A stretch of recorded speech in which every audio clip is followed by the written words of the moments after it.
iPhone 17 Pro has been getting some talks about even before the iPhone 16 Pro lineup came out. Here's the thing, when talking about more things getting under the display to make a smaller dynamic island and even greater zoom lenses for a up to 10 times zoom lens for the iPhone 17 Pro Max with its periscope lens, that is some pretty big things to talk about. Before we continue, make sure to comment below what features are you wanting to see on the 17 series. There's been some talk about Apple getting rid of titanium for its Pro lineup.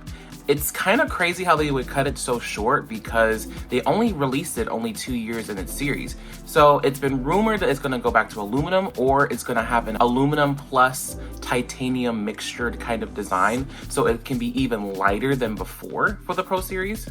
We're still looking at the same size screen and same size battery, but when it comes to performance, which we'll talk about a little bit later, we should be expecting longer battery life. Make sure to like this video if you like having a smaller dynamic island. Speaking about under the display, more of the Face ID sensors are going to be able to be fit under the display, which will finally shrinken the dynamic island size. Now, there's also been a little bit of talks of how we could get rid of the dynamic island completely, but I don't really see that happening because it's such a prominent feature of how we use notifications and live actions and that type of thing. Maybe it will be a software thing where it will come down and it will show its little live action, but then once you're done, like setting a timer or playing music, after that's done, it'll swipe back up and go away. We're also hearing about the selfie camera getting a major upgrade as well, jumping up from 12 megapixels to 24 megapixels. Speaking of camera upgrades, we're supposed to be getting on the 17 Pro Max an even greater periscopic lens for that model. It's supposed to be up to 10 times zoom quality. Now, of course, when it's machine learning and trying to make sure it gets the best quality picture, it's going to be even more significant than what Samsung is doing, because usually you like about the moon, you would zoom in, take a picture of the moon, and then it would like kind of AI crop it and fix it. This is supposed to be where the camera is actually taking an accurate picture, and then its sensors trying its best to make the best quality picture. And more camera upgrades across the board is supposed to get a 48 megapixel sensor. So even greater quality low light and nighttime photos and videos. Now, the big hype when it comes to people in common that we can all relate to when it comes to just, your average consumers or tech enthusiasts, it's always the battery and the performance. With the A18 chip and the A18 Pro chip, it's supposed to have greater significance when it comes to performance while using less energy. Hence, you will get longer battery life.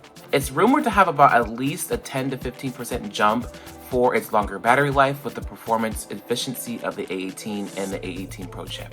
So that just means you'll get better, gaming performance if you game on your iPhone. You'll also get better multitasking and better Apple Intelligence transitions and features of that nature. Comment below if you're team performance, or subscribe if you're team battery. Now, the iPhone 17 Air is something that is going to be true innovation when it comes to Apple and how they're going to make this kind of thin, focused design for the iPhone 17 Air, no longer the Plus. I did make a video about the iPhone 17 Air. I'll link that below in the description, or it'll be at the end of this video.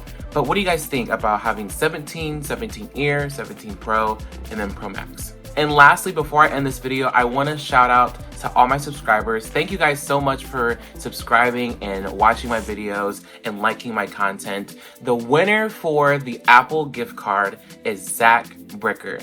Thank you, Zach, so much for supporting my channel. You are the recipient of the $500 Apple gift card. Now, don't be discouraged. There are going to be more giveaways in later futures and goals for the channel, but make sure you guys like, share, subscribe, hit the notification bell so you don't miss out on any more of my videos. This is Lessons in Technology, and I'll see you in another video.